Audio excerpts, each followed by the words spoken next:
Assalamualaikum warahmatullahi wabarakatuh. Kita berjumpa kembali di pertemuan 15 untuk Internet of Things. Nah, di kesempatan kali ini saya ingin membahas mengenai cluster computing dengan menggunakan perangkat IoT.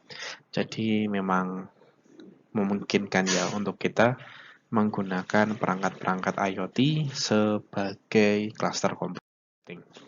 Nah, sebelumnya kita harus pahami dulu apa sih cluster computing ini, ya. Cluster computing adalah sebuah proses yang dimana kita berbagi tugas. Jadi di situ sebenarnya cuma ada satu tugas yang sifatnya kompleks, ya. Sifatnya kompleks, tetapi dia dibagi ke banyak komputer atau mesin. Nah, itulah disebut yang namanya cluster. Jadi dia hanya mengerjakan satu tugas, tapi dalam proses komputasinya itu dibagi ke banyak komputer. Nah, karena itu cluster computing dia juga bisa disebut dengan sistem terdistribusi karena tugasnya dibagi-bagi di antara satu perangkat dengan yang lainnya. Namun dengan syarat harus punya jaringan terlebih dahulu agar bisa berkomunikasi satu perangkat dengan perangkat lainnya.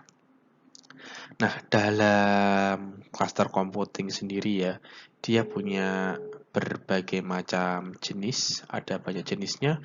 Dia tergantung dari gunanya untuk bisnis apa, optimalisasi kerja atau preferensi arsitektur. Itu tergantung. Sebagai contoh, ada cluster untuk load balancing. Ya, load balancing ini dia menyeimbangkan beban di antara komputer. Nah, jadi membagikan loadnya. Kemudian ketersediaan tinggi berarti dia tersedia 24 jam. Jadi ketika ada satu komputer yang mati, tugasnya akan digantikan ke komputer yang selanjutnya. Itu adalah ketersediaan tinggi. Kemudian ada yang cluster high performance atau kinerja tinggi. Nah, ini salah satu yang dia paling populer di antara cluster-cluster lainnya karena memang tugasnya adalah melakukan pengolahan data sehingga diperlukan performa yang sangat tinggi yang tidak bisa dilakukan oleh komputer-komputer pada biasanya. Nah, karena itulah dia ya jenis daripada cluster computing ini dibagi menjadi tiga tadi. Load balancing yang dia tugasnya adalah mendistribusikan beban kerja. Biasanya ini dilakukan oleh beberapa server. Ya, server web. Ada web 1, web 2, web 3. Nanti dia akan dipecah di situ. Kemudian ada high availability yang dimana cluster ini tugasnya adalah mempertahankan ketersediaan. Jadi dia akan mengusahakan bagaimana layanan yang diberikan kayak web service, web dan lain-lain agar tetap bisa berjalan ya meskipun ada kendala di salah satu komputer. Nah, memang ada kemiripan di antara kedua ini. Cuma yang membedakan kalau load balancing dia memecah beban kerja, tapi kalau high availability dia memastikan ketika ada satu server yang dia kurang sehat dialihkan ke server berikutnya dan seterusnya. Jadi dia tidak akan mengacu ke satu titik saja. Ya, high availability seperti itu. Dia tidak tidak memecah beban kerja, tetapi mengalihkan ketika satu bermasalah. Sedangkan high performance dia mirip dengan load balancing, cuma bedanya dia digunakan untuk superkomputer dan menyelesaikan masalah komputasi. Jadi sama-sama berpikir komputer 1, 2, 3, dia beban kerjanya sama. Tapi kalau load balancing dia memastikan dulu kalau yang di server 1 sudah oke, maka yang di sebelah tidak perlu load balancing karena loadnya masih imbang. Tapi kalau yang high performance ini, komputer 1, 2, 3, 4 semuanya dapat beban kerja yang sama. Nah, memang biasanya dipakai untuk super komputer dan sifatnya sangat canggih dibandingkan load balancing. Ini contoh load balancing ya. Ketika ada si A mengakses internet, dia masuk sini, dia akan masuk ke sini, nanti dia akan mengecek apakah web server A oke, B oke, C oke atau D oke. Tergantung dari load-nya. Kalau load A ternyata sudah penuh, maka akan diberikan ke B. Kalau B penuh dikasihkan ke C. C penuh kasihkan ke D. D penuh taruh lagi ke A. Dia akan berputar-putar terus. Dia akan memastikan bahwa traffic yang dikirimkan ke server itu bisa terus berjalan. Itu load balancing. Dan ini memang paling sering digunakan di web server pada umumnya di dunia. Kemudian ada high availability. Jadi ketika ada satu user dia mengakses ke servernya dan ternyata di server satu ini dia lagi error, lemot, maka nanti secara otomatis dia akan dialihkan ke sini. Ya, meskipun di sini bermasalah, masih ada server cadangan yang dimana disknya atau database-nya itu juga sifatnya sama. Jadi ketika di sini server 1 mengakses disk 1, dia juga bisa mengakses disk 2. Sedangkan server 2 bisa mengakses disk 1 dan mengakses disk 2. Ya. Jadi high availability itu sifatnya gantian. Kalau satunya error, ya alihkan ke komputer selanjutnya. Sedangkan high performing cluster dia kerjanya beda dengan yang sebelumnya. Ya. Kalau si kasusnya ini dia akan membuat sebuah tugas dikirimkan ke head node, ini kepalanya. Ya, kita bilang juga server. Tugasnya apa? Si head node ini akan mengkontak ke 1, 2, 3, 4, 5 untuk menyelesaikan ini, tugas ini tadi. Jadi ini akan pecah menjadi 5 bagian. Ya, ini ada 6 ya, termasuk headnya. Jadi kalau kita hitung total sini berarti ada 6 komputer yang tugasnya mengolah 6 data ini. Ya, nanti hasilnya disimpan ke database. Ini yang selalu dibuat oleh para peneliti ya di dunia, dan masing-masing universitas juga punya. Nah, keuntungannya apa? Kenapa kita memakai komputer cluster? Secara biaya, dia lebih murah dibandingkan komputer mainframe. Ya, mainframe itu dia mahal, kemudian juga kinerjanya juga nggak jauh-jauh beda dengan komputer cluster. Kemudian dengan berikutnya adalah expandability, yang artinya kita bisa menambahkan komputer baru jika diperlukan sesuai dengan biaya yang diperlukan. Beda dengan mainframe. Kalau kamu pengen nambah mainframe, berarti kamu harus beli lagi satu unit yang sama. Sedangkan kalau cluster ini kamu cukup menambahkan komputer yang biasa, sudah bisa menjadi anggota daripada cluster computing tadi. Kemudian ketersediaan sumber daya yang tinggi. Ketika ada salah satu node yang mati, ya, bisa dilanjutkan atau diteruskan ke node yang lainnya. Jadi kalau mainframe kan dia kan satu komputer, kalau satu itu mati ya mati sudah. Tapi kalau cluster, ketika ada satu perangkat mati, tugasnya tadi akan dialihkan ke node lainnya. Kelemahannya ya pasti ada kelemahannya. Butuh koneksi yang stabil karena kita harus penukaran data, ngirim data, ya berbagai tugas pasti butuh jaringan stabil. Makanya cluster ini biasanya dia dimasukkan ke level LAN karena dia tidak terganggu dengan jaringan lainnya. Dan beberapa tipe cluster harus homogen. Homogen dalam hal apa? OS-nya harus sama. Ya, Windows semua, Linux semua. Dan biasanya prosesornya juga harus sama. Ya, satunya pakai Intel, satunya pakai ARM, itu tidak bisa. Biasanya harus homogen. Intel, ya, x86, x86. Tidak boleh campur-campur. Kemudian kelemahan berikutnya butuh ruangan yang besar. Ini tergantung dari form faktor komputernya ya. Kalau komputermu cuma seukuran kartu kredit ya nggak butuh banyak banget. Dan yang pastinya karena dipakai untuk melakukan komputasi yang berat, maka di sini akan membutuhkan pendingin yang kuat. Jadi kalian nggak butuh AC setengah PK, nggak mungkin. Kamu butuh 2 PK di dalam ruangan. 2 PK satu sisi. Berarti kalau ada 4 sisi kita butuh 4 AC. Itu kelemahannya ya. Ini contohnya saja. Ini cluster computing semua. Ya, kalian bisa lihat sendiri di sini. Ya, semuanya sejajar seperti ini berarti dia perangkatnya sama semua. Ini disusun dalam rak yang banyak. Ya. Dan yang pastinya ini ruangannya sangat dingin. Kita bisa lihat dari sini ininya, ini isolasi udaranya. Jadi biar udara dinginnya nggak keluar. Ini baru cluster komputer.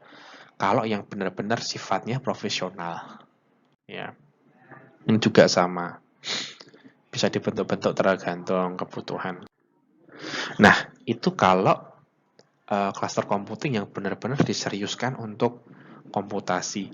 Tapi sebagai alternatif, kita punya yang namanya Beowulf cluster yang dimana kita bisa membuat cluster computing, cluster kinerja atau HPC hanya dengan perangkat keras komoditas alias perangkat keras yang umum di pasaran seperti laptop, komputer Pentium 4, Pentium 3 atau Intel i berapa itu bisa digunakan di sini dan pastinya menggunakan jaringan pribadi dan biasanya menggunakan Linux meskipun Windows bisa cuma Windows punya kelemahan ya yang sebaiknya tidak dimasukkan di sini. Syaratnya apa? Mudah sekali, komputer lama seperti laptop, ya laptop apapun bisa, desktop bisa, PS3 apakah bisa? Bisa. Ya. PS itu kan sebenarnya komputer yang dibuatkan versi konsol. Jadi di dalamnya diinstal FreeBSD, sebuah OS. Nah, jaringannya tetap menggunakan kabel ya, kabel, switch, dan adaptor jika diperlukan. Jadi hanya dengan ini saja kita bisa membuat Beowulf cluster. Topologinya masih sama, ya, tetap menggunakan ring yang dimana di sini kita punya master node, ada compute node, jadi komputasi untuk melakukan node untuk melakukan komputasi. Ini namanya compute node, komputasi perangkat komputasi. Dan biasanya bentuknya selalu seperti ini, tidak bisa bentuk yang lainnya.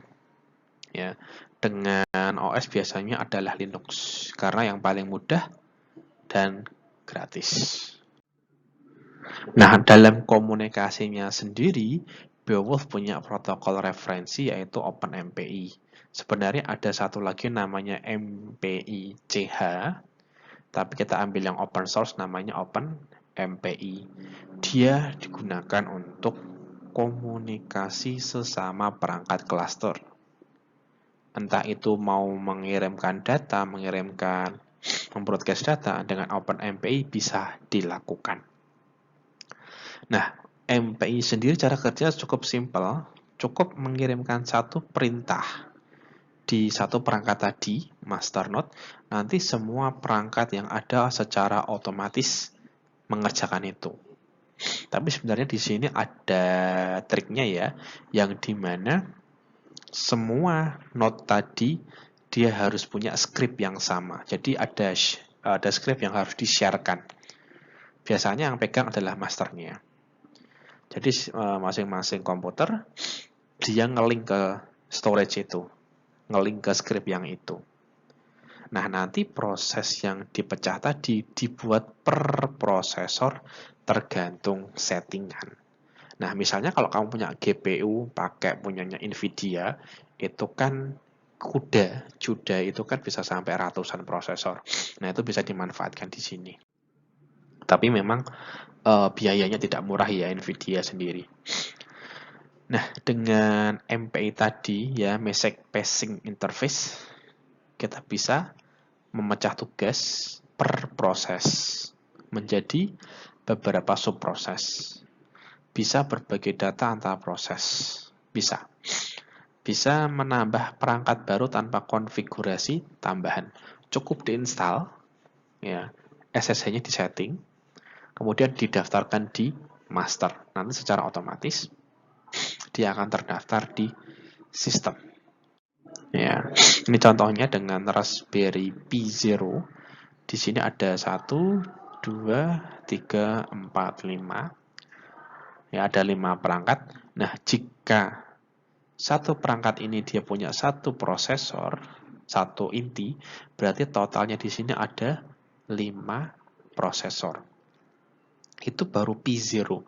Jika kita pakai Raspberry Pi 3 saja, berarti 5 kalikan 5 ada 25 prosesor yang bisa dipakai untuk komputasi. Dan harganya lebih murah dibandingkan mainframe. Ya, ini contoh dari punya saya sendiri. Saya sendiri juga punya di rumah. Di sini saya punya 5 perangkat Raspberry Pi 3B.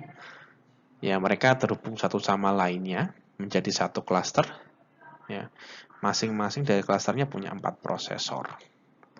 Berarti di komputasi ini, ya, saya punya 1, 2, 3, 4, 5, 20 core prosesor yang bisa dipakai. Jadi saya bisa mecah satu tugas ke 20 prosesor ini secara rata.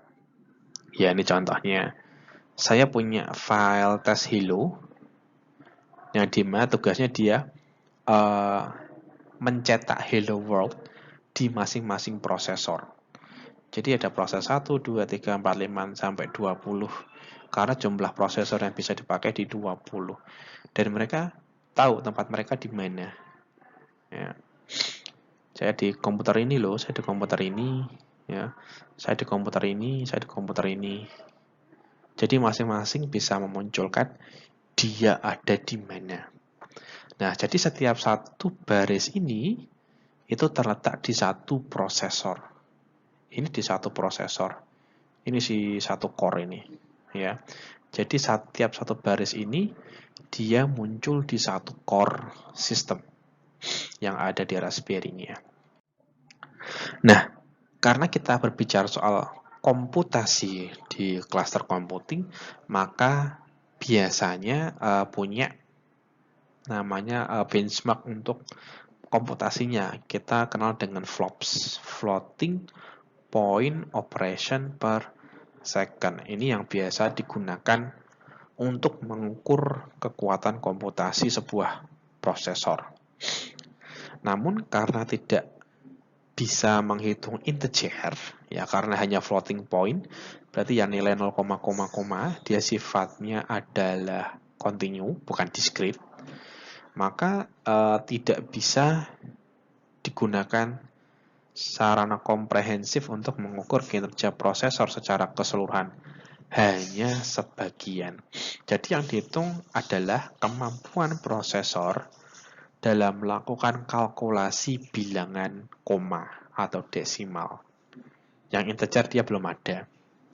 Nah, dari perangkat saya sendiri, saya sudah melakukan komputasi. Dia bisa melakukan komputasi mencapai 9,5992 kali 10 pangkat min 1 gigaflop atau setara dengan 959 megaflop per second. Tapi kita lihat untuk melakukan komputasi ini dia butuh waktu yang sangat lama, 5.966 second atau setara dengan 1 jam setengah. Ini berarti saya menunggu 1,5 jam dibantu dengan kipas. Karena ketika melakukan komputasi, kalau tanpa kipas, prosesornya bisa naik sampai 50 derajat Celcius prosesornya. Kalau pakai kipas bisa diturunin sampai 40 ke bawah. Pakai kipas. Padahal perangkatnya sendiri masing-masing sudah dikasih heatsink, sudah dikasih 2 kipas. Masih ditambah kipas tambahan untuk mendinginkan sistemnya. ya. Jadi ini contoh ya, dengan 4 prosesor, 5 perangkat bisa dapat segini. Oke, itu saja untuk hari ini. Saya cukupkan, saya ucapkan terima kasih. Wassalamualaikum warahmatullahi wabarakatuh.